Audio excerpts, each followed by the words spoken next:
नमस्कार, मैं नंदन। आप देख रहे हैं एक न्यूज़ 24। देखिए, बताते हैं कि बिहार का क्राइम रेट बढ़ रहा है और लॉ एंड ऑर्डर बिहार में ध्वस्त होता हुआ दिख रहा है। जी, एनडीए सरकार की बात करें तो एनडीए सरकार के तरफ से बिहार इस वक्त चल रहा है, लेकिन फिर भी सबसे सुरक्षित पार्टी माने जाने वाली बीजेपी का गठन एनडीए जो बिहार को चला रही है। और इस समय बिहार का हाल बद से बदतर है, गर्क में जाता हुआ बिहार दिख रहा है। हम बात कर रहे हैं लगातार हो रहे क्राइम रेट्स की, बलात्कार की, हत्या की, लूट की।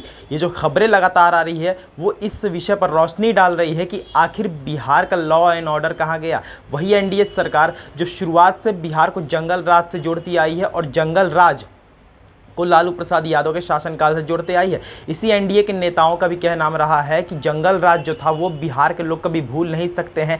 जंगल राज लॉ एंड ऑर्डर को ध्वस्त करता हुआ एक समय पर दिख रहा था और कर भी चुका था। उस समय लालू प्रसाद यादव क्या कर रहे थे? 15 साल के शासनकाल में लालू यादव और राबड़ी देवी ने सिर्फ जंगल राज फैलाया है और आतंकियों को, आरोपियों को खुले घूमने का उन्होंने छूट दिया हुआ है। ऐसे इल्जामात उन पर लगातार लगाए जा रहे थे। लेकिन अभी की बात करें, हम एक समय के लिए मान सकते हैं कि लालू प्रसाद यादव और राबड़ी देवी का जो शासनकाल था वो जंगल राज था, क्योंकि 1997 का 5 अगस्त के दिन पटना हाईकोर्ट में ही याचिका की सुनवाई के दौरान उस शासनकाल को जंगल राज का नाम दिया गया था। तो यह मान सकते हैं कि कोर्ट ने शासनकाल को जंगल राज का नाम दिया था। लेकिन अभी का जो शासनकाल है वो क्या है?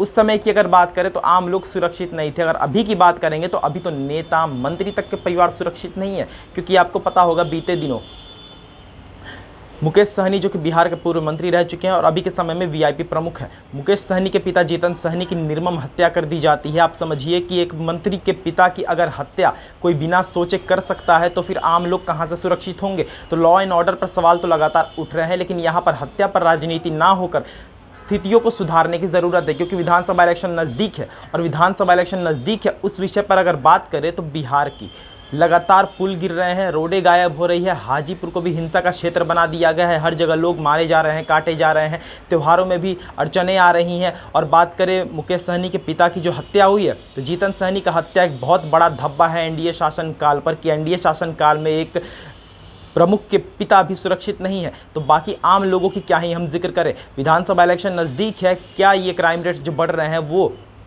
रोक सकेंगे विधानसभा इलेक्शन में चलती गाड़ी को बीजेपी की, या फिर एनडीए शासनकाल आकर बिहार में ध्वस्त हो जाएगी? नीतीश कुमार से लोग इस्तीफे की मांग कर रहे हैं, लगातार आए दिन प्रोटेस्ट वगैरह भी हो रहे हैं और प्रोटेस्ट वगैरह में एक ही मांग की जा रही है कि नीतीश कुमार इस्तीफा दो। देखना दिलचस्प होगा कि क्या नीतीश कुमार इस्तीफा देंगे या फिर नीतीश कुमार के नेतृत्व में जो एनडीए सरकार चल रही है वही बिहार में फिर से नीतीश कुमार ही सीएम की गद्दी पर बैठेंगे। और अगर नीतीश कुमार सीएम की गद्दी पर बैठते हैं तो क्या लॉ एंड ऑर्डर ऐसे ही ध्वस्त होता हुआ दिखेगा?